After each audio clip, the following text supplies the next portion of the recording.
জনগণের রাজনীতি নাকি রাজনীতির জনগণ? রাজনীতির আয়নে কতটা প্রতিফলন জনগণের, তাদের অবস্থান কোথায়, সেই হিসেবটি বুঝতে যমুনা টেলিভিশনের রাজনীতির এই আয়োজনে পুরো সময় আপনাদের সাথে আছে আমি রোকসানা আঞ্জুমান নিকোন।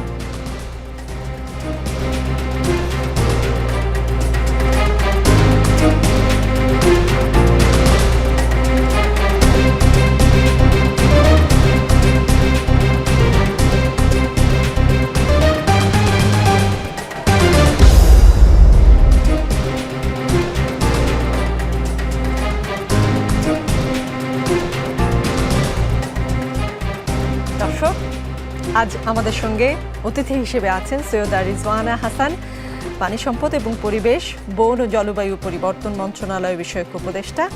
কেমন আছেন আপনি? কেমন আছেন? জি, ভালো আছি। একসময় জলবায়ু ও পরিবেশ নিয়ে দাবি জানাতেন সরকারের কাছে, আর এখন আপনার কাছে লোকে এসে দাবি জানাবে বা আপনাকে সমাধান করতে হবে। তো এখন আপনি টেবিলের ওই পাশে আর বাকিরা এই পাশে, টেবিলের ও পাশটা কেমন? টেবিলের এই পাশটা ওই পাশ থেকে বেশ ভিন্ন। আচ্ছা। এবং অনেক দিনের নিষ্ক্রিয়তার ফলে মনে হয় আরও ভিন্ন। আগে ভাবতাম ওই পাশ থেকে যা বলছি এই পাশে সব শুনছে এবং শুনে শুনে কিছু না কিছু হলেও করছে। এখন টেবিলের এই পাশে এসে দেখি যে খুব বেশি কিছু কেউ শোনেনি, খুব বেশি কিছু কেউ লেখেও নি এবং কোনো প্রক্রিয়াও শুরু হয়নি। তবে আমার জন্য ওই পাশের দাবিগুলোকে এই পাশে নিয়ে আসাটাই হচ্ছে সবচেয়ে বড় কাজ। সেহেতু আমি ওই পাশ আর এই পাশের খুব একটা বড় দূরত্ব রাখতে চাই না, কারণ আজকে আমি এই পাশে আছি, কালকে তো আবার ওই পাশে চলে যাব, সেই জন্য ওই দূরত্বটাকে কমিয়ে আনতে চাই। তবে এটা বাস্তব যে যেভাবে করে সরকার যন্ত্র চলেছে এতদিন, সেখানে আসলে এই পাশের ওই পাশের দূরত্বটা অনেক বেশি, অনেক বেশি। এটাকেই কমিয়ে আনার চেষ্টা করছি। জি, আন্দোলনকারী হিসেবে পরিবেশ, বন ও জলবায়ু পরিবর্তন এবং পানি সম্পদ নিয়ে কাজ করতে গিয়ে যেসব বাধা চিহ্নিত করেছেন তার মধ্যে সরকার কি বাধা হিসেবে গণ্য হয়েছিল কিনা আপনার কাছে? মানে এখন নিশ্চয়ই সেসব বাধা, আপনি বলেছেন আপনি গ্যাপটা কমাবেন, এখন নিশ্চয়ই সেসব বাধা আর থাকবে না, সেসব বাধা দূর করার জন্য কাজ করবেন। 1 মাস হয়ে গেল, 1 মাস আসলে জাজ করার জন্য খুব বেশি একটা সময় নয় আসলে, তারপরেও কতটুকু বাধা আসলে দূর করতে পেরেছেন এই অল্প সময়ের মধ্যে? এখন না, আগে যেরকম আমি ভাবতাম যে সরকারকে বলবো, সরকারকে ফোন করতে হবে, চিঠি লিখতে হবে, যে দেখা করতে হবে, তারপর ওরা মনে রাখতে পারবে কিনা, ওদের এত কাজের মধ্যে আমরা যে কথাগুলো বলি ওগুলো বিচার করতে পারবে কিনা, মাঠ পর্যায়ে যাবে কিনা, দেখবে কিনা, এই সবটাই বাধা ছিল। আসলে সরকার তো বটেই, সরকারের প্রক্রিয়াটা বেশি বাধা ছিল। বা এখনও সরকার বাধা কিনা যদি বলেন, দেখেন অন্য সময় যখন একটা সরকার, তারা তো ক্ষমতায় গেছে, আমরা এসেছি দায়িত্বে, যখন ক্ষমতায় যায় তখন তারা কিন্তু একটা দলের প্রতিনিধি হিসাবে যায়, তাদের মধ্যে এক ধরনের বন্ধন থাকে, একজন যা বলে অন্যরাও একই রকম কথা বেশিরভাগ ক্ষেত্রেই বলে। আমাদের ক্ষেত্রে আমরা যাদের সাথে টেবিলে বসেছি তাদের অনেককেই আমরা চিনি না, অনেককে আবার আমরা চিনি। কারোর সাথে জীবনে কোনো দিন কাজ করাই হয়নি, কারো হয়তো নামও তেমন শুনিনি বা তাদের কাজের সম্পর্কে ধারণা নেই, আবার 4-5 জন বেশ ভালো কাজ করেছি। ফলে এই একটা মাসে বিভিন্ন মিটিংয়ে, বিভিন্ন সভায় আমরা যখন বসেছি, আমার কাছে মনে হয়েছে যে একজনকে আরেকজনের চেনার যে কাজটা, সেটা মোটামুটি একটা পর্যায়ে গেছে। আমাদের মধ্যে কিন্তু এখনও অনেক বিষয় হ্যাঁ বা না হয়, দেখা যায় আমরা 3 জন না বলি, 7 জন হ্যাঁ বলছে, বা 5 জন হ্যাঁ বলছি, 5 জন না বলছি। তো ওই যে একটা আলাপ আলোচনার মাধ্যমে একটা সিদ্ধান্তে পৌঁছানো, সেখানে আমি দেখেছি যে এখনো পর্যন্ত ভিন্ন মত থাকলেও জাতীয় স্বার্থে আমরা এক রকমের কথা বলতে পেরেছি। এবারের সরকার আপনি দেখেন, আপনি সবসময় যাদেরকে সরকার হিসাবে দেখে অভ্যস্ত, তাদের থেকে সম্পূর্ণ ভিন্ন চরিত্রের, ভিন্ন চিন্তা ভাবনার কিছু মানুষকে দেখছেন। আপনি এবার 2 জন শিক্ষার্থীকে দেখতে পাচ্ছেন সরকারের অংশ হিসাবে। আমরা যারা সরকারের সাথে মানে দর কষাকষি করেছি, আমাদের একটা হলেও অভিজ্ঞতা আছে, মোটামুটি হলেও বাইরে থেকে বুঝতে পারতাম যে সরকার কিভাবে চলে, ওয়াই এটা কেন এত মন্থর, কিন্তু তারপরে সরকার চালানোর অভিজ্ঞতা কিন্তু আমাদের মধ্যে বেশিরভাগেরই নেই, আর এই শিক্ষার্থীদের তো নেই, কিন্তু আমাদের এই সরকারের মধ্যে তাদের কিন্তু একটা বড় ভূমিকা আছে। এই যে আমাদের প্রজন্ম, আমাদের আগের প্রজন্ম, আমাদের পরের প্রজন্ম, এইরকম একটা সেতু বন্ধনের সরকার কিন্তু আপনি দেখেননি। এখনো সরকারকে বাধা মনে করি কিনা, দেশের আইন কি বদলে গেছে? যারা সরকারের অংশ যেমন প্রশাসন, তারা কি বদলে গেছে? যারা এতটা বছর যাবত শুধু স্যার স্যার স্যার স্যার বলেই জীবন পার করে দিয়েছে, তারাই তো এখনো রয়েছে সিদ্ধান্ত বাস্তবায়নে। স্যার বলে, ম্যাডাম বলে, স্যার বলে, মানে এখন জেনারেল নিউট্রাল স্যার বলে, কিন্তু স্যার বলাটা সমস্যা না, সমস্যাটা হচ্ছে দ্য সাইকি, মনস্তাত্ত্বিক যে ব্যাপারটা, যে আমরা একসাথে বসে কথা বলে একসাথে বসে আলাপ আলোচনা করে একটা সিদ্ধান্ত নেব, সেই কালচার কিন্তু নেই। চেইন অফ কমান্ড এক জিনিস, চেইন অফ কমান্ড থাকলেই যে আলাপ আলোচনা করে সিদ্ধান্ত নেওয়া যায় না তা কিন্তু না। তো এইখানে আমি দেখেছি যে কাঠামোতে ঢুকে আমাদেরকে কাজ করতে হচ্ছে, সেই কাঠামোটা এখনো একই রয়েছে। আইন আর নীতি, প্রশাসন ব্যবস্থা, প্রশাসনের মনস্তত্ত্ব একই রকম। এখন আমি 1 মাসের মধ্যে দেখছি যে পরিবেশ মন্ত্রণালয়ের একজন অতিরিক্ত সচিব মাঠে চলে গেলেন পাহাড় কাটা ঠেকাতে। আপনিও হয়তো কোনোদিন দেখেননি। সর্বোচ্চ আপনি দেখেছেন একজন ম্যাজিস্ট্রেট, বা সর্বোচ্চ আপনি দেখেছেন একজন পুলিশ, কিন্তু এই যে কাজের একটা জোয়ার আনা, খুব মন্থর গতির একটা সিস্টেম, একটা ব্যবস্থা থেকে কাজের একটা গতি আনাটা, কারণ আমরা তো অনেকটা সময় পাবো না, ওই যেটুকুন সময় পাই সেটুকুনের মধ্যে কিছু কাজ দেখাবার চেষ্টা করব। তো সেইখানটাতে এই গতিটা আনা, সেখানে এখনো মনে হয় যে প্রথাগুলো, ব্যবস্থাগুলো, আয়োজনগুলো তো একই রয়ে গেছে, কাজে সেখানে বাধা তো কিছু আছে, বাধা কিছু আছে। একটা কথা আপনি মাঝখানে বলছিলেন, সেখান থেকে যদি একটু বুঝতে চাই আসলে, যে গত 1 মাসে আপনারা কি করে কাজ করলেন। যে আপনারা যখন উপদেষ্টা পরিষদ বসেন, কেউ কেউ কোনো একটা বিষয়ে হয়তো দুজন সেটাতে একমত প্রকাশ করলে বাকি 3 জন একমত প্রকাশ করেননি, আবার 5 জন পড়লে 5 জন উল্টো কথা বলছেন। এই রকম যখন হয়, তাই যখন হয় যে 5 জন একটা বিষয়ের পক্ষে বলছেন, 5 জন বিপক্ষে বলছেন, তখন কি প্রধান উপদেষ্টা সেখানে হস্তক্ষেপ করে সবাইকে একটা বোঝানোর চেষ্টা করেন, বা কি হয় আসলে আপনাদের টিম ওয়ার্কটা কি করে হয়? প্রধান উপদেষ্টারও তো একটা বিষয়, একটা মত আছে নিশ্চয়ই। বিষয়টা এরকম হয় যে আমি বুঝবার চেষ্টা করি আপনি যা বলছেন সেটা আমার বক্তব্য চাইতে বেশি যৌক্তিক কিনা। আবার অনেক সময় কোনো সময় কি জানেন, যে হয়তো বা যৌক্তিক কিন্তু প্র্যাকটিক্যাল বা প্রায়োগিক হচ্ছে না, সেক্ষেত্রে যুক্তিটার কেউ ফেলে দিচ্ছে না, কেউ বলছে না এটা বাতিল করে দিলাম, কিন্তু এই মুহূর্তে করণীয়টা কোনটা, এই মুহূর্তে কোনটা করলে আস্থাটা বেশি পাওয়া যাবে, তখন হয়তো আমরা সেদিকেই যাই। এটা মতবিরোধ না, এটা হচ্ছে ভিন্ন মত থাকে। ভিন্ন মত তো আপনার পরিবারেও আছে। আমাদের মুশকিলটা হলো যে ভিন্ন মত থাকতেই পারবে না, সব মানে একজন যা বলবে সবাই তা বলবে, এইটা এখনো আমাদের মধ্যে না। আমাদের মধ্যে জেলিং হচ্ছে, কিন্তু আমরা কিন্তু একই বিষয়ে ভিন্ন ভিন্ন কথা বলছি, যে না এটা এভাবে না করে এভাবে করলে ভালো হয়, আমাদের কর্মপন্থা এরকম হওয়া উচিত। ফলে প্রধান উপদেষ্টার যখন বলতে হয়, কোনো ক্ষেত্রে হয়তো আমাদের দুই পক্ষকেই বা দুই ধরনের মতবাদ শুনেই উনি হয়তো একটা কথা বলেন, এবং তখনও যদি আমরা মনে করি যে না আমাদের ওনাকেও এটা বলতে হবে, আমরা ওনাকেও ওটা বলি। জি, সেই গণতান্ত্রিক চর্চাটা অ্যাটলিস্ট উপদেষ্টা পরিষদ বা তাদের বৈঠকে আপনারা সেটা মতামত প্রকাশ করতে পারেন। এখনো পর্যন্ত আমার উপর কোনো সিদ্ধান্ত আরোপ করে দেয়া হয়নি, এবং এখনো পর্যন্ত কোনো একটা সিদ্ধান্তে আমার মতটা না শোনা হলেও আমি ক্ষুণ্ণ মনে বেরিয়ে আসিনি, কারণ আমি বুঝতে পেরেছি যে কেন সিদ্ধান্তটা এরকম না হয়ে অন্যরকম হচ্ছে। গণতান্ত্রিক একটা চর্চা আছে, আমরা এটা দেখে অভ্যস্ত, বিশেষ করে গণমাধ্যম কর্মী যারা। প্রত্যেকটা মন্ত্রণালয়ের মন্ত্রী প্রায় প্রতিদিনই, গুরুত্বপূর্ণ মন্ত্রণালয়ের মন্ত্রীরা প্রতিদিনই আসলে মিডিয়া ব্রিফ করেন, কোথাও কোনো অনুষ্ঠানে গেলে কথা বলেন, মানে খুব বেশি আমরা তাদেরকে দেখতাম তারা কি ভাবছে কি বলছে, মোটামুটি সবই আসলে মিডিয়ায় প্রকাশ হতো। কিন্তু এবার যেটা দেখতে পাচ্ছি যে আপনারা উপদেষ্টা মণ্ডলীতে যারা আছেন, উপদেষ্টা পরিষদে যারা আছেন, তারা খুব বেশি একটা যে প্রতিদিন মিডিয়ায় একটা করে কোনো বক্তব্য আসছে আপনাদের এইরকম না। সেইটা কি আসলে আপনারা ইচ্ছা করেই করছেন? মানে এই দূরত্বটা কি ইচ্ছা করেই রাখা? এটার অনেক সুবিধা আছে, আবার কিছু অসুবিধাও আছে। আপনি নিশ্চয়ই বুঝতে পেরেছেন যে আমি কি কি সুবিধা অসুবিধার কথা বলেছি।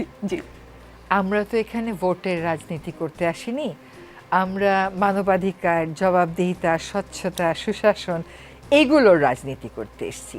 যেহেতু ভোটের রাজনীতি করতে আসিনি, প্রতিদিনই আমাদের একদম পত্রিকায় থাকতে হবে, নালে আমার জনপ্রিয়তা কমে যাবে সেটা না। কিন্তু আসলে যে আমরা কথা বলছি না তা না, আমরা এখনো আমাদের কর্মপরিকল্পনা যে সব অংশীজনের সাথে কথা বলে চূড়ান্ত করব, সেই প্রক্রিয়াটা যখন শেষ হবে, আমরা যখন প্রত্যেকে মাঠে নেমে যাব, তখন দেখবেন আপনাদের সাথে যোগাযোগটা আমাদের বেড়ে যাবে। এটা আসলে কোনো দূরত্ব রাখা তার মানে হচ্ছে না। আপনারা মাঠে নামছেন, সেটা কেমন, মানে সেই পরিকল্পনাটা কি, মানে সবাই মাঠে নেমে যাবেন এরকম? যেমন ধরেন, আমি হয়তো কোনো একটা জায়গায় বন উজাড় হচ্ছে, আমি এখন তথ্য পেয়ে আমার যিনি কর্মকর্তা আছেন তাকে বলছি দেখেন, কিন্তু হারিয়ে যাওয়া বনগুলো বা দখলে থাকা বনগুলোকে আমি কিভাবে ফেরত আনবো, কয়টাতে আমাকে মামলা করতে হবে, কয়টাতে আমাকে প্রশাসনের সহায়তা নিয়ে দখলদার উচ্ছেদ করতে হবে, এই কর্মপরিকল্পনাটা আমাদেরকে চূড়ান্ত করতে হচ্ছে। যখন হবে তখন আপনি আমাকে বনে দেখবেন, তখন আপনি আমাকে পাহাড়ে দেখবেন, তখন তো আমি আমার স্বার্থেই আপনাকে নিব, কারণ আমার কাজের প্রচারের জন্য না, কাজটা যে হচ্ছে এইটার প্রচারের জন্য। আর এটা কিন্তু আসলে ঠিক দূরত্ব না। এমন কি হয়েছে যে গণমাধ্যম কর্মী একজন বলেছে যে আপনার সাথে কথা বলতে চাই, কিন্তু কথা বলতে পারেনি? না, তা কিন্তু হয়নি। যেমন আমি পরিবেশ এবং পানি নিয়ে কথা বলি, হঠাৎ করে একদিন দেখলাম যে দুইজন উন্নয়ন সহযোগী বা বিদেশি প্রতিনিধি আমার এখানে আসলেন, আসার পরে হঠাৎ সব গণমাধ্যম কর্মীরা ঢুকে গেলেন। তো ওনারা প্রথমে পানি পরিবেশ নিলেন, এক পর্যায়ে ওনারা আমাকে আইন শৃঙ্খলা, নির্বাচন এসব নিয়ে কথা বলা শুরু করলেন।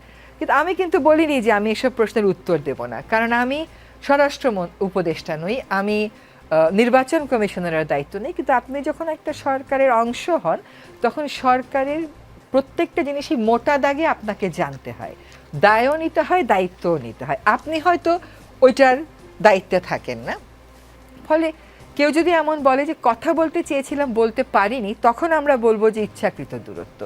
আসলে ইচ্ছাকৃত দূরত্ব না, আমাদের জন্য এটা খুব ওভারওয়েলমিং। কারণ অন্য সময় দেখেন, একটা সরকার যায়, একটা সরকার আসে, একটা ট্রানজিশন, একটা একখান থেকে একটা হস্তান্তর যে প্রক্রিয়া, আমাদের তো সেই প্রক্রিয়া হয়নি। 5 তারিখে দেশ থেকে চলে গেলেন বিদায়ী শাসক, 5, 6, 7, 8, আমরা কিন্তু 8 তারিখে রাতে শপথ নিলাম, 8 তারিখে 6:15টার সময় জানতে পারলাম যে শপথ নিতে যাব। হ্যাঁ, তখন আপনারা ফোন করেছেন যে আপা জানেন কিনা, আসলে তো জানি না, তো কি বলবো। আর যখন জানি তখন বলে যে এটা কিন্তু এখন বলা যাবে না, তো আমার সাথে আর কে আছেন আমি তাও জানি না, আমি গিয়ে দেখলাম আমার সাথে আর কে। রাষ্ট্রীয় তো কিছু গোপনীয়তা তাদেরকে রাখতেই হয়। এই যে এই 3টা দিন আমরা কিন্তু এক ধরনের নেতৃত্ব সংকটে ছিলাম। তো অনেক কিছু এর মধ্যে বেশ লণ্ডভণ্ড অবস্থায় ছিল, পরবর্তীতেও লণ্ডভণ্ড অবস্থায়। এই জেনারেল বা সাধারণ পরিস্থিতিটা একটা পর্যায়ে নিয়ে আসতেও কিন্তু পরিবেশের পাশেও আমাকে কাজ করতে হচ্ছে, পানির পাশেও আমাকে কাজ করতে হচ্ছে, প্রাণী সম্পদের পাশেও কাজ করতে হচ্ছে। ফলে এই সাধারণ জিনিসগুলো নিয়ে আমরা ব্যস্ত থাকার কারণে হয়তো নিয়মিত আমার কাজ সম্পর্কে আর আপনাদের সাথে কথা বলা হয়নি। কিন্তু যখন পূর্ণ উদ্যমে কাজে নেমে যাব, তখন মাঠে যখন যাবেন তখন যোগাযোগ নিশ্চয়ই, হবে। জি, একদম নিয়মিতই দেখা হবে বা কথা হবে। আপনি এই কথাটার মধ্যেই, এই উত্তরটার মধ্যে একটা জায়গায় বলছিলেন যে সাংবাদিকরা অনেক প্রশ্ন করে যেটার সাথে আপনি সরাসরি আসলে রিলেটেড না, যেমন আইন শৃঙ্খলা নিয়ে প্রশ্ন করা বা যদি দ্রব্যমূল্য নিয়ে আপনাকে প্রশ্ন করে, সেটা আপনার সাথে সরাসরি জড়িত না, কিন্তু আপনি তো সরকারের অংশ। আপনি সেই রকমই একটা প্রশ্নের জবাবে মনে হয় বলেছিলেন যে জাতিসংঘ তদন্ত দলের প্রস্তাব অনুযায়ী পুলিশের সংস্কার আনা হবে, তদন্ত দল প্রস্তাব দেবে, তারপরে সংস্কার কাজ শুরু হবে। এতে আসলে কেমন সময় লাগতে পারে? কেননা তাদের তদন্ত করতে কেমন সময় লাগবে, রিপোর্ট কখন আসবে, আমরা তো আসলে বুঝতে পারছি না।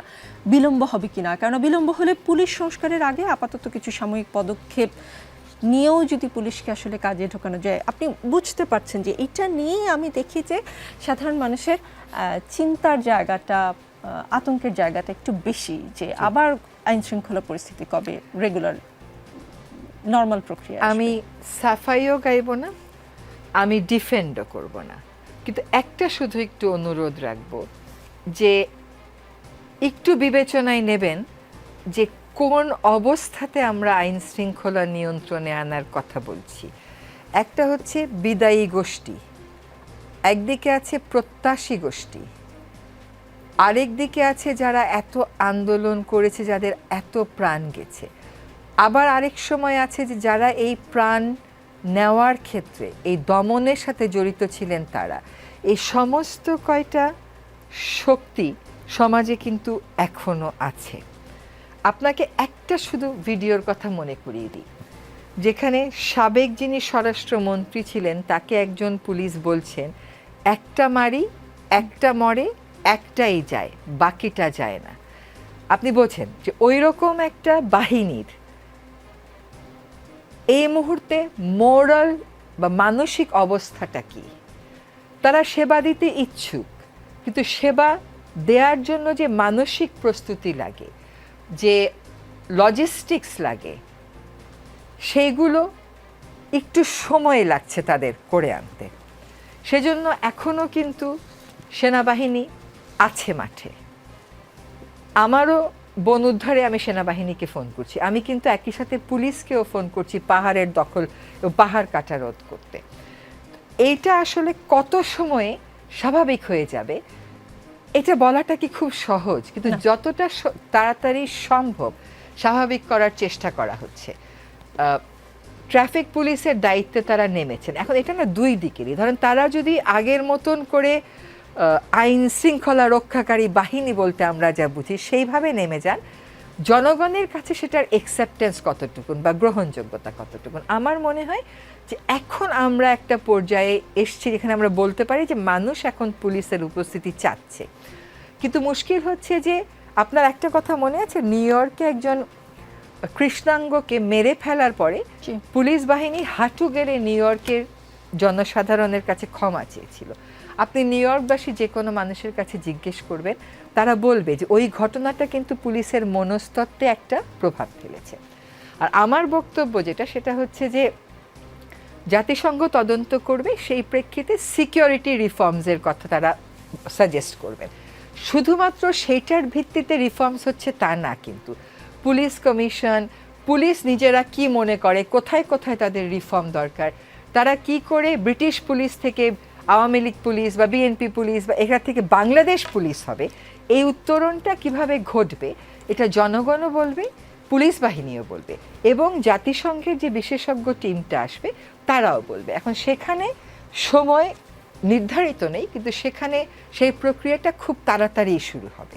জি, কিন্তু এর মধ্যে আমাদের মধ্যে থেকে যে সংস্কারের প্রস্তাবগুলো সেগুলোও চূড়ান্ত করতে হবে। আপনি এখনো পর্যন্ত কিন্তু কোনো একটি রাজনৈতিক দল, তারা সকলেই বলছে সংস্কারের জন্য সময় দেব, তারাও কিন্তু তাদের সংস্কারের পূর্ণ যে লিস্টটা, তালিকাটা সেটা দিতে পারেনি। কাজে সময় সকলেরই লাগছে, কারণ মানসিক প্রস্তুতিটা তো সকলের সেরকম ছিল না। আমরা মনে মনে জানি আমরা কি চাই, কিন্তু এটাকে কাগজে কলমে লেখা, প্রাতিষ্ঠানিক রূপ দিতে সময় লাগবে। জি, পুলিশকে বাংলাদেশ পুলিশ হতে হবে, সেটা একটা খুব গুরুত্বপূর্ণ কথা বলেছেন। কিছু কিছু বিষয় না প্রথম হওয়াটা ভালো লাগে না, সেটা আবার লজ্জার। যেমন বায়ু দূষণে ঢাকা শহর প্রথম হয়, বেশ লজ্জায় পড়ি। তো এই লজ্জা থেকে আমাদের বাঁচাতে বা আপনি নিজেও বাঁচতে কি নিশ্চয়ই আপনি এর মধ্যে ভেবে ফেলেছেন, একটু যদি বলতেন যে কি ভাবনা। আমি এককভাবে ভাবছি না, আমি বায়ু দূষণ নিয়ে যারা বিশেষজ্ঞ আছেন তাদের বক্তব্য শুনছি। বায়ু দূষণের দুটো কথা বলি। কেউ যদি আমার কাছে পরিষ্কার পরিচ্ছন্ন বুড়িগঙ্গা চায়, অল্প সময়ের মধ্যে সম্ভব না, কারণ বুড়িগঙ্গা হচ্ছে ক্রোমিয়াম দূষিত। এটা যদি আমার আগের বক্তব্য দেখেন, আমি বলবো যে এইটাকে দূষণমুক্ত করতে যেই পরিমাণ অর্থ এবং প্রযুক্তি লাগবে আমাদের হাতে এই মুহূর্তে সেটা নেই। কিন্তু তার অর্থ এই না যে বুড়িগঙ্গা দূষণমুক্ত করার একটা একদম প্র্যাগমেটিক বাস্তবিক কর্মপরিকল্পনা আমি করতে পারবো না, সেটা তো আমার করতে পারাই উচিত। এখন কিন্তু এত বছর আমরা বুড়িগঙ্গা দূষণ নিয়ে কথা বলছি, আপনি আমাকে দেখান যে বুড়িগঙ্গা দূষণমুক্ত করার একটা কর্মপরিকল্পনা আছে, নেই। কিন্তু কিছু হলেই 1000 কোটি টাকার একটা প্রকল্প। আমি বলেছি যে আমি চেষ্টা করব এই প্রজন্মকে একটা পরিষ্কার নদী দেখিয়ে দিতে। তো কারো কারো বক্তব্য হচ্ছে যে পরিষ্কার নদী অনেক আছে, আমি আসলে অনেক নদী খুঁজে পাই না। আছে, কিন্তু অনেক আছে সেটা ঠিক কথা না। তো বায়ু দূষণের ক্ষেত্রেও there is no quick fix যে আমি আজকে ফিক্স করে দেবো, কারণ এটার একটা বড় অংশ আসে ট্রান্সবাউন্ডারি, অন্য দেশ থেকে, সেখানে আপনার আমার নিয়ন্ত্রণ নেই, কিন্তু কিছু কিছু কাজে আপনি আমি নিয়ন্ত্রণ করতে পারবো, তাতে দূষণের মাত্রাটা সহনীয় রাখা যাবে। আপনি আমাকে দেখান যে বায়ু দূষণের কাজটা যদি আজকে থেকে আমরা 8 বছর আগে শুরু করতাম, আমাকে এই প্রশ্নের মুখোমুখি হতে হতো না। আমরা আইন করেছি, বিধিমালা করেছি, আদালতে গেছি, আদেশ এনেছি, রাস্তায় দাঁড়িয়েছি, সবই করেছি। এখন বায়ু দূষণ ম্যানেজমেন্ট প্ল্যান একটা প্ল্যান হয়েছে। আমাদেরকে যেটা করতে হবে, আমাদেরকে ইটভাটার, আমরা সিদ্ধান্ত নিয়েছি নতুন কোনো ইটভাটার লাইসেন্স আমরা দেব না। আরেকটা হচ্ছে নির্মাণ কাজ থেকে যে ধুলাটা আসে, সেইখানে আমরা কার্যকর নিয়ন্ত্রণ স্থাপন করব। কোনো জায়গায় ছাড়পত্র দেব না, এবং রাজুক বা এরকম সংস্থাদেরকেও বলে দেব যে আপনারাও ছাড়পত্র দেবেন না বায়ু দূষণের যদি প্ল্যান না থাকে এবং ওটা যদি টাকা না থাকে। কুইক ফিক্স নেই, তবে চেষ্টা করব অন্তত যদি 20%ও কমিয়ে যেতে পারি এবং একটা ভিত্তি করে দিতে পারি যেটা দিয়ে আগালে বাকিটাও করে ফেলা সম্ভব হবে, তাহলে সেটা আমরা করব। আপনি লন্ডনের টেমস নদী বলেন, চীন দেশের নদী বলেন, সাউথ কোরিয়ার নদী বলেন, কাজটা তো শুরু করতে হয়, কাজটা তো শুরুই হয়নি এখনো পর্যন্ত। ওখানেও সময় লেগেছে 10 বছর। আমি যদি বলি যে আমি 5 বছর 6 বছরে করা যায় এরকম একটা কর্মপরিকল্পনা করে দিয়ে যাব, সেটার বেসিসে কাজগুলো শুরু করব। চেষ্টা করব প্রত্যেকটা জেলায় অন্তত একটা নদীকে মানুষ যাতে বলতে পারে এই নদীর পানিটা আগের চেয়ে পরিষ্কার হয়েছে, এই নদীগুলোর দখল উঠে গেছে, সেই কাজগুলো করে দৃষ্টান্ত সৃষ্টি করতে, আর বাস্তবায়ন করা যায় এমন কর্মপরিকল্পনা করে বাস্তবায়নের কাজটা শুরু করে দিতে। তার মানে প্রতিটা জেলায় একটা নদী আপনি চান যারা তরুণ তাদেরকে বিশুদ্ধ নদী দেখাতে, এইরকম। সেটাকে একটু মানে 64টা নদী হয়, সেটাকে একটু বেশ কঠিন কাজ বা কিরকম সময় লাগতে পারে? দেখেন, আমি যদি স্বপ্নটাই ছোট দেখি, বুঝতে পেরেছি, তাইলে আমার আর সংস্কার আর পরিবর্তন এগুলোর তো খুব বেশি একটা অর্থবহ হয় না। 64টা নদী যদি পরিষ্কার নাও হয়, পরিষ্কারের দৃশ্যমান প্রক্রিয়াটা শুরু হোক না। এখন সবগুলো নদী যদি সিওয়েজ কানেকশনে পয়ঃবর্জ্য দিয়ে দূষিত হয়, পয়ঃবর্জ্যের প্ল্যান্ট করার মতন আর্থিক অবস্থায় আমি আছি? নেই তো। কিন্তু আমি কি আগামী বাজেটে বলতে পারি না যে এই 10টা নদীকে রক্ষা করতে হলে 10টা জায়গায় সিওয়েজ ট্রিটমেন্ট প্ল্যান বসাতে হবে, আমি চেষ্টা করব টাকা টানতে, এইটুকুন তো বলতে পারা যাবে। কিছু কিছু জায়গা আছে যেখানে হয়তো দূষণ নিয়ন্ত্রণ খুব একটা অসম্ভব হবে না।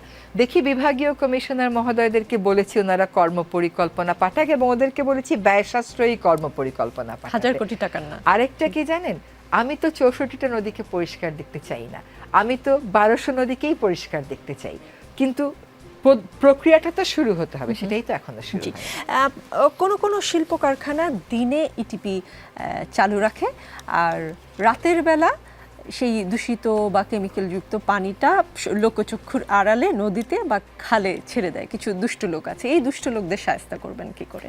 এই দুষ্ট লোকদেরকে আগেও শায়েস্তা করে এসেছি, কাজে শায়েস্তা করা যাবে না সেটা না।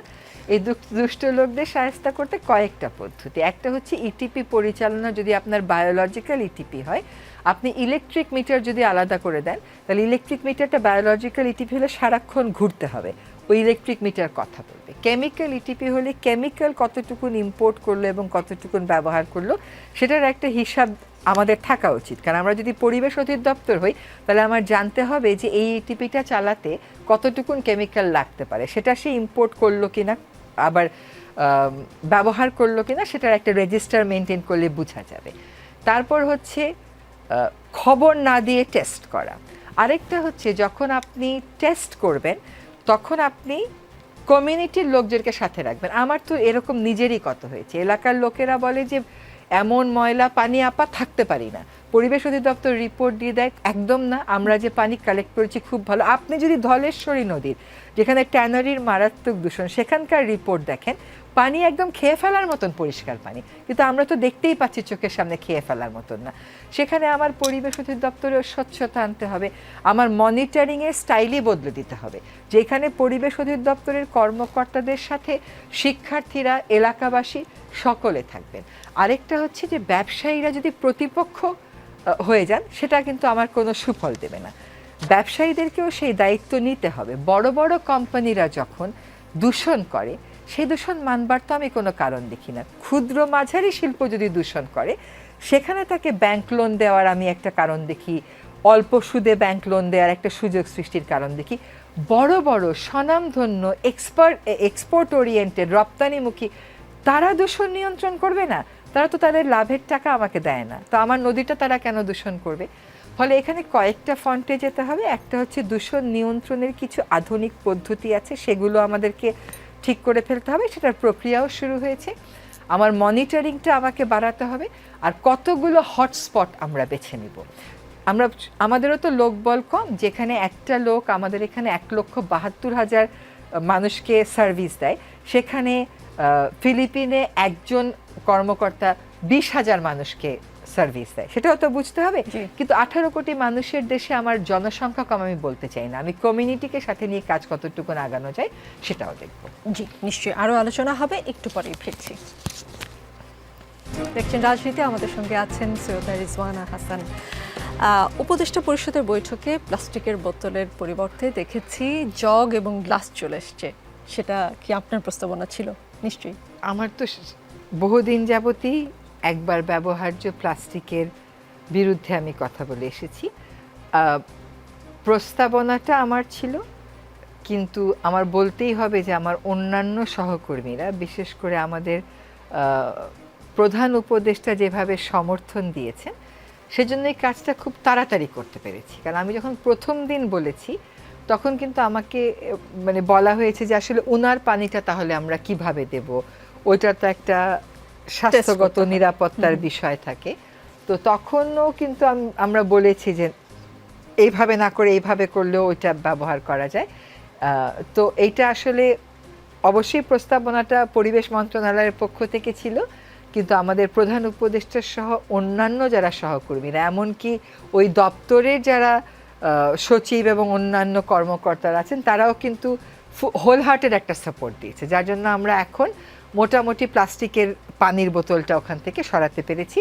এবং অন্যান্য সিঙ্গেল ইউজ প্লাস্টিকের ক্ষেত্রেও আপনি খেয়াল করেছেন যে ক্যাবিনেট সচিবের থেকে একটা চিঠি গেছে সকল মন্ত্রণালয়ে এবং প্রশাসনের সকল পর্যায়ে যাচ্ছে যে আমাদের দপ্তরগুলোকে আমরা সিঙ্গেল ইউজ প্লাস্টিক মুক্ত করব। এবং সচিবালয়টাকে সিঙ্গেল ইউজ প্লাস্টিক মুক্ত করার কার্যক্রমও কিন্তু শুরু করে দিয়েছি। আমাদের পরিবেশ বন মন্ত্রণালয়ে শুধুমাত্র প্লাস্টিকের কলম পাবেন, সকলকে বলে দেওয়া হয়েছে বাসা থেকেও খাবার নিয়ে আসার সময় যেন পলিথিনের ব্যাগটা না নিয়ে আসে। সেরকমভাবে পানি সম্পদ মন্ত্রণালয়কে বলা হয়েছে, তাদেরকে 2 সপ্তাহ সময় দেওয়া হয়েছে।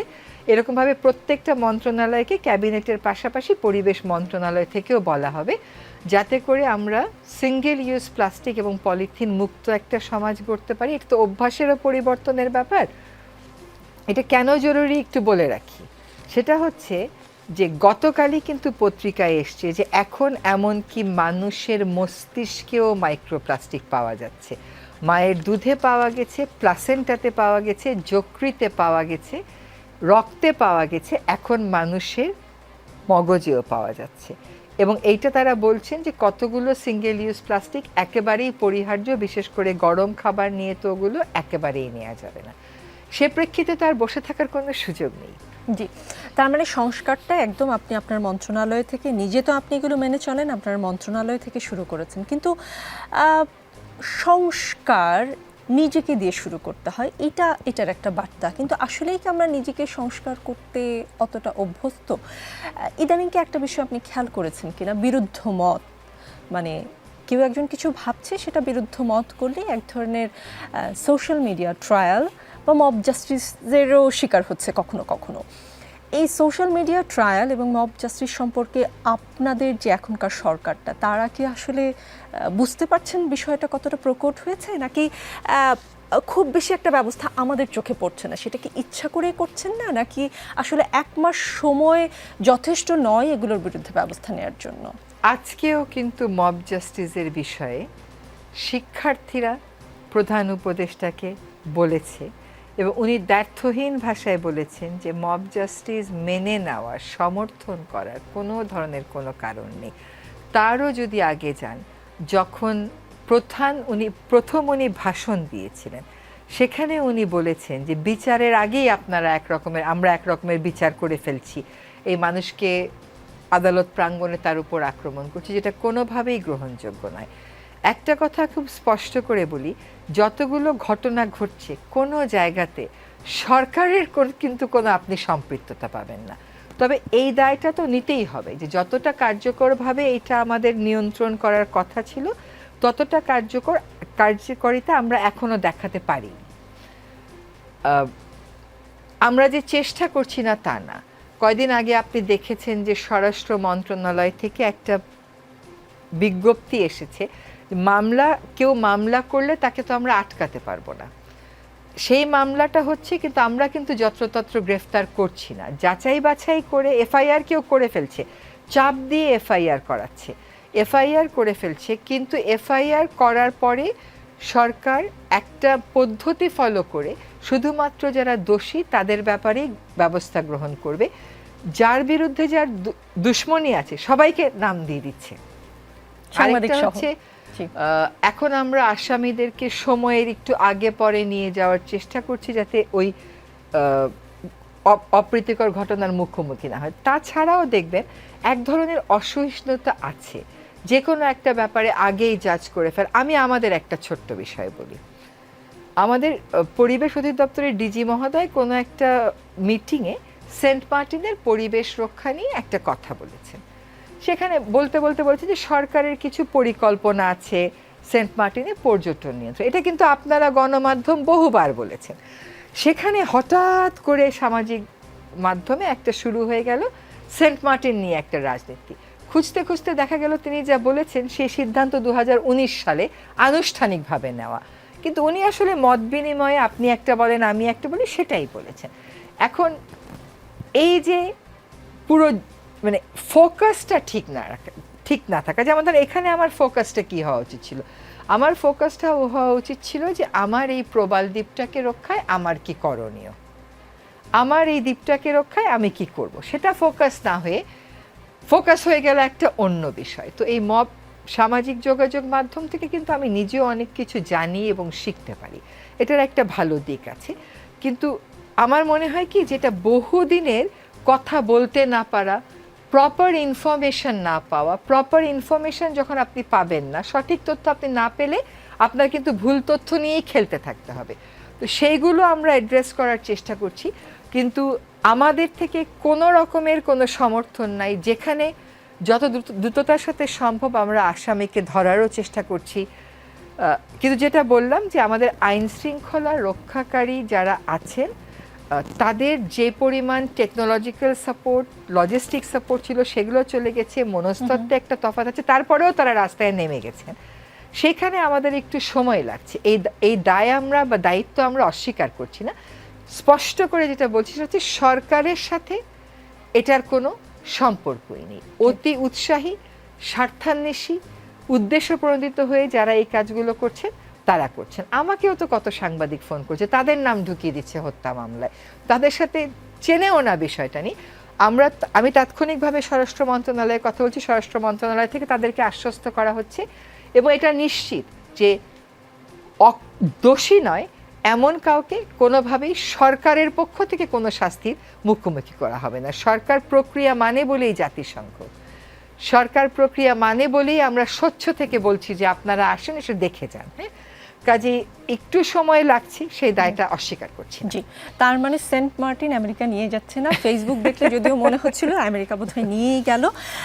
একটা বিষয় গত এক মাসে আপনি কি খেয়াল করেছেন কিনা, আপনি একজন নারী উপদেষ্টা বলে আপনাকে এই প্রশ্নটা আমি করতেই চাই, যে মিডিয়া ট্রায়ালের টার্গেট অধিকাংশ ক্ষেত্রেই নারীরা।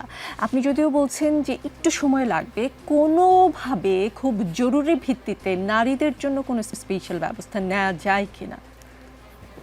আমরা এখনো সোশ্যাল মিডিয়া, আমরা এখনো ওরকম কোনো সুপারিশমালা পাইনি, কিন্তু নারীদের ক্ষেত্রে অতিরিক্ত সংবেদনশীলতা দেখানোর কিন্তু যথেষ্ট পরিমাণ সুযোগ আছে। আপনি আমার সাথে কথা বলছেন, আমি নিজেও তো নারী, আমিও তো কম ট্রলিংয়ের শিকার হইনি। হঠাৎ করে জানতে পারলাম আমার নাকি একটা BMW গাড়ি হয়ে গেছে।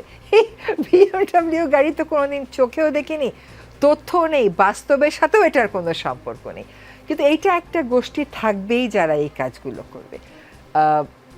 একটা জায়গা হতে পারে সংস্কারের, যে আমরা সবসময় নারীকে তার অধিকার, নারীকে তার মর্যাদা সম্পর্কে জানিয়েছি, কিন্তু আমার মনে হয় এখন সময় এসছে যে পুরুষকেও এই কথাগুলো একটু বলার। এবং সেদিন একজন সমন্বয়কারী এই কথাটা খুব সুন্দর করে বলল যে আমি এই আন্দোলনে ছিলাম, আমার গায়ে এখনো অনেক আঘাতের দাগ আছে। ও ডিবি পুলিশের ওখানেও আটকা ছিল, কিন্তু ও বলল যে আমি এইটার বিচার নিয়ে চিন্তিত না, আমি চিন্তিত হচ্ছে এই দেশের নারী সমাজের প্রতি ক্রমাগত যে অবিচারটা হয়, সেই অবিচারটা রুখতে আপনারা সমাজটাকে প্রস্তুত করেন। এবং সেই অবিচারটা রুখতে সমাজটাকে প্রস্তুত করতে হলে নারীর পাশাপাশি পুরুষকেও ওইখানটাতে আমাদেরকে ওই শিক্ষাগুলো দিতে হবে। আপনি যত সমাজে বেরোবেন তত আপনার উপর আক্রমণ বেশি আসবে। তারপরেও আমাদের সমাজে কিছু কিছু নারী বান্ধব নীতি কিন্তু রয়ে গেছে। আমি আজকেই ভাবছিলাম যে আমার মন্ত্রণালয়ে এই যে আদালত যেটা বলেছে সেক্সুয়াল হ্যারাসমেন্ট, এইটা নিয়ে যে নীতিমালাটা আছে এটা একটু দেখে নেব, বা নারীর প্রতি সংবেদনশীলতার যে একটা ব্যাপার আছে, এগুলো আমার দায়িত্বে যে মন্ত্রণালয়গুলো আছে সেখানে কেমন করে প্রতিফলিত হচ্ছে এটাও আমার একটু জানার প্রয়োজন। এটা ঠিক যে সামাজিক যোগাযোগ মাধ্যমে নারী হলে খুব সহজ অ্যাটাক করে ফেলা, কিন্তু এটার কোনো সহজ সমাধান কি আছে? এটা তো একটা কন্টিনিউয়াস প্রসেস অফ এডুকেশন। জরুরি ভিত্তিতে কিছু একটা করবেন সেই প্রত্যাশা আমি একজন নারী হিসেবে করতেই পারি।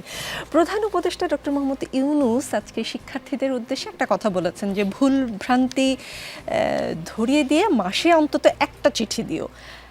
কোন ঠিকানায় চিঠি দেওয়া হবে সেটা আমরা পরিষ্কার না, আর চিঠি লিখলে তার হাতে যে পৌঁছবে সেটা কি করে যে চিঠি লিখেছে বুঝবে, সেটাও যদি আপনি কিছু জেনে থাকলে আমাদেরকে বললে সুবিধা হয়। উত্তরটা পাবেন। এখনো পর্যন্ত এমন হয় না যে উনি চিঠিগুলো পড়েন না আর উত্তরটা দেন না। আর ওনার যারা সচিবালয় আছে সেখানে প্রেস উইং আছে, তারপরে আমাদের যে শিক্ষার্থী উপদেষ্টারা আছে তারাও আছে, ওদের কাছেও দেওয়া যায়। আমার কাছেও তো কত এরকম অভিযোগ আসে যেগুলো আমার রিলেটেড না, আমি সংশ্লিষ্ট উপদেষ্টাকে পাঠিয়ে দেব। অনেক জায়গায় ব্যবস্থা গ্রহণও করা হচ্ছে। তো উনি নিশ্চয়ই ওনার দপ্তর থেকে একটা ঠিকানা, একটা ইমেল অ্যাড্রেস দিয়ে দেওয়া হবে, এবং একজন প্রধান উপদেষ্টার পক্ষে যতটা ইমেইল পড়া সম্ভব, অভিযোগ পড়া সম্ভব, ততটা উনি পড়বেন। এবং উনি মাসে একটা করে দিতে বলেছেন, তো আশা করি যে সংখ্যাটাও সুবিধা থাকবে এবং উনি পড়ে উত্তর দেবেন। জি, বৈষম্য বিরোধী ছাত্রদের নেতৃত্বে জাতীয় নাগরিক কমিটি নামের একটি প্ল্যাটফর্ম আজকে ঘোষণা করা হয়েছে। এই প্ল্যাটফর্মটি নিয়ে যার 55 জন সদস্যের কথা আমরা জানতে পারলাম। এই কমিটি গঠনকে কিভাবে দেখেন আপনি? আচ্ছা, এই কমিটি গঠনের সংবাদটা পড়ে আমি আপনার অনুষ্ঠানে আসার আগে আউট অফ কিউরিয়াসিটি আমাদের যারা ছাত্র শিক্ষার্থী উপদেষ্টা আছেন তাদের সাথে কথা বলেছি।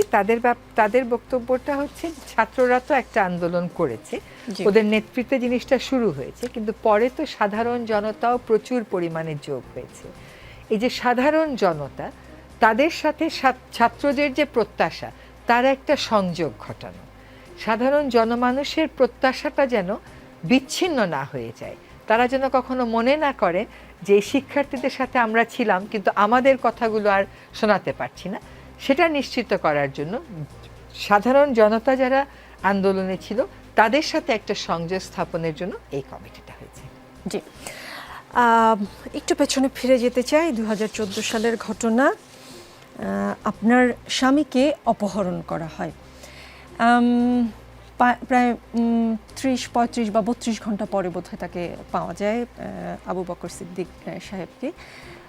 তখন আপনি বলেছিলেন যে আমার কারণেই হয়তো আমার স্বামীকে অপহরণ করা হয়ে থাকতে পারে, কেননা তার সাথে কারো শত্রুতা নাই। আপনি কি তখন আন্দাজ করতে পেরেছিলেন যে কারা এটা করেছে?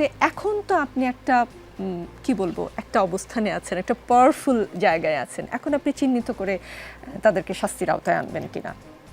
অপরাধীকে সুনির্দিষ্ট করে চিহ্নিত করা আমার পক্ষে সম্ভব না, কারণ আমি তো মানুষের ফোন কল রেকর্ড করতে পারি না। আমি তো সিসিটিভি ক্যামেরাগুলো যেগুলো ছিল ওই রাস্তায় সেগুলো তো সে রাতেই সরিয়ে নিয়েছে, ওগুলো দেখতে পারিনি যে গাড়িতে কারা ছিল বা কেমন ছিল।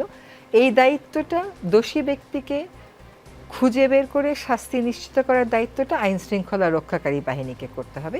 আজকে আপনি এই প্রশ্নটা করলেন সেজন্য আমি এটার উত্তর দিচ্ছি। আমি কিন্তু কখনো এই এত বছরে জায়গায় জায়গায় যে এই ঘটনাটা বলিনি, তার একটা কারণ হচ্ছে যে আমি মনে করেছি বিচারকে তার নিজস্ব গতিতে চলতে দেওয়া উচিত।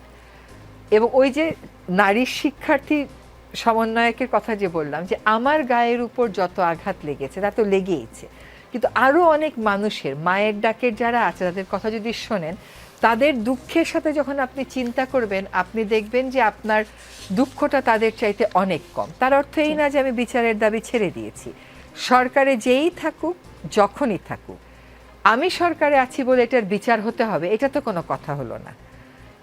এটার বিচার হতে হবে, আমি সরকারে থাকি বা আমি সরকারে না থাকি।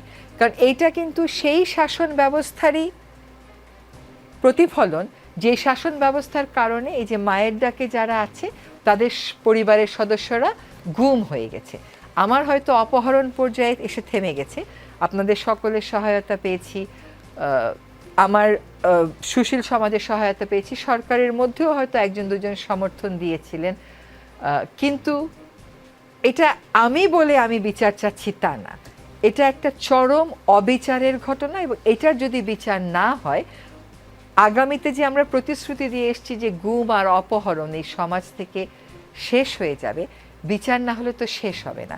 একইভাবে কিন্তু আমি সাগর রুনির হত্যারও বিচার চাই, একইভাবে কিন্তু আমি মুনিয়া হত্যারও বিচার চাই।